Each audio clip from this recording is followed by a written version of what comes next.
with. What are some of the challenges of going on the road? You're going to have several, not just this next two, but down the stretch, several big road games.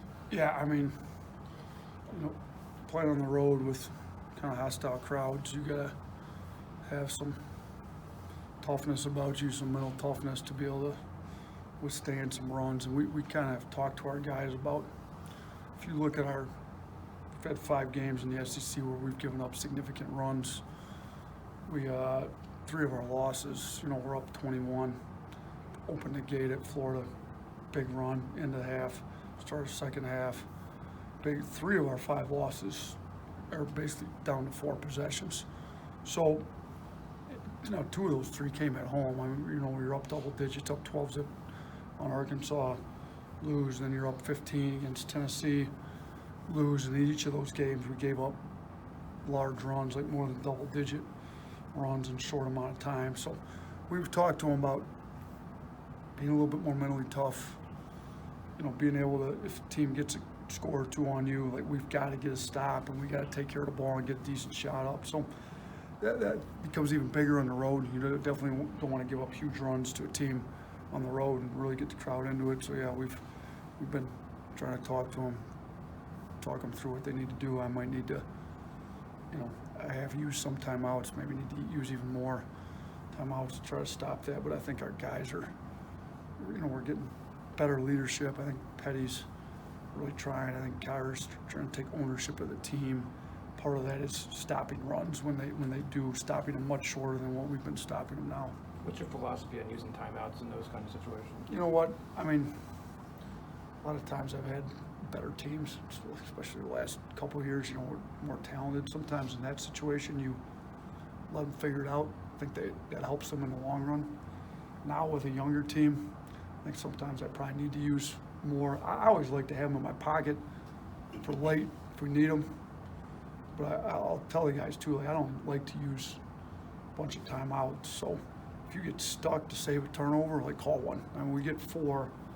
If you need to call 1 or 2 to save a turnover, I'd much rather use them that way than the other way. But knowing that we've given up runs, sometimes you may need to call one before it gets to 15, 15-2 or whatever. You may need to stop it at 7-0 or whatever it may be. I mean, some of these though, they kind of get, our runs are like end of first half, beginning of second half. So when you string game time together, it's a long run, but there's a 15-minute break in between. It's a big timeout. So, I don't know. We constantly adjust that. In the past, so I typically haven't liked to call tons of timeouts. Is there been a different mood in practice, or is that something you have to compensate for during a losing streak? Yeah, I mean, it's obviously not easy losing 3 in a row, and especially the last 2 when we were up and they're at home. But I think the guys have really, we've gotten some, even after the last game, we got coaching staff get a text and guys taking ownership, we got to play better. They understand, there's, our margin for error is real small right now without Herb. So every little mistake kind of gets magnified. So we got to be really on top of it, especially on the defensive end with the turnovers. We can't have empty possessions on offense with the turnovers. We can't have defensive breakdowns when, Herb's not there to cover them all. I think, I thought Petty played really hard late in that game, probably the last 10 minutes. I mean, he had 11 rebounds. But, when he's got to get locked on to their best player and, he doesn't have Herb roaming, it makes it a little bit harder in those situations. So knowing our margin of error is a lot smaller, we got to be better. And I think guys have owned that. I think the practice mood's been, honestly, I felt like the last 2 days of practice have been as good as we've had. I think, we had some one-on-one meetings and make sure guys are on the same page, and I think their heads are in the right spot. We got to come out and produce now. How much wins do you have? We did. So I think so. Guys had a chance to kind of regroup. I'm not one for having long, drawn-out post-game talks. I'd rather watch it on video, make sure I know what I'm talking about. A lot of times you think you saw something and get to the video, maybe there's some other issues that pop up. So didn't say a ton after the game Tuesday. Give them Wednesday off. Don't really see anybody get the staff organized. Then yeah, Thursday was a long day. I watched a lot of video, kind of addressed a lot of issues, and I thought we had a great practice. Went pretty long actually. Thursday longer than normal for February, but felt like we needed to. And then today was a lot lighter, about an hour, and get them ready to go for tomorrow. Make sure their legs are fresh. How different is Georgia? We see the home and away, disparity on the record, but how different are they at home compared to what you see on film and the road? I mean, their best players are freshmen, so I think part of that. I mean, even you look at us, like our starting backcourt right now is essentially 2 freshmen. Now Kyra's a sophomore, but he's the same age as all these other freshmen. Some people forget that. Like we got 2 18-year-old kids starting in the backcourt here. We're young.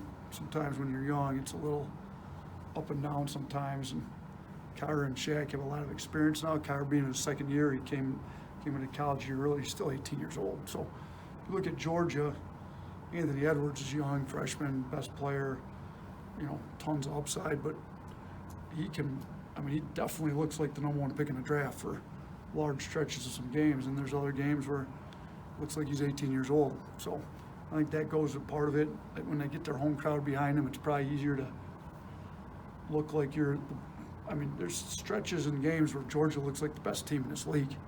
I mean, you look what they did to Florida, the way they came out and opened that thing up to 22, and then it was almost a tale of 2 halves. The second half, so at home they're able to make those good stretches look a little bit longer, I think. So we're gonna probably see a pretty fired up team, I think. We know how we felt after giving up a 21-point lead at Florida, so I'm sure they're feeling the exact same way after giving up a 22-point lead. You mentioned Edwards. Just what kind of challenges does a guy like that present? I mean, he's 6'5", 225. I think they list him at. I mean, he looks like he's all of that, and he's shooting the ball unbelievable. I mean, he's better in transition. I mean, he gets his threes in transition before your defense is set. So if guys are backpedaling to stay in, I mean, you look at him when he gets going downhill. I mean, he can finish at the rim. The best of them. I mean, you can see why NBA people are so high on him. So, you look at us, we don't have, I mean, that's kind of what we're missing. Rojas and Jawan are those long, athletic, big, strong wing, 3-4. We don't have them. Herb's our one that we had on the roster with those 2 out. He's out, so we either got 6'5", 190, whatever John Petty is, on a day-to-day basis, but he's not 225 like Edwards is. So you either go that way or, Shackelford's a little thicker, stronger, but he's 6'2", 6'3", whatever he is. So you can't put a big on him. I mean, he's just blow right by him every time. So we're a little bit limited in who we have to guard him. So as big a challenge as he presents to everybody he plays, he probably even presents a bigger challenge for us, just with the way our roster is right now with who's out, who's injured for the year. Beetle. Beetle?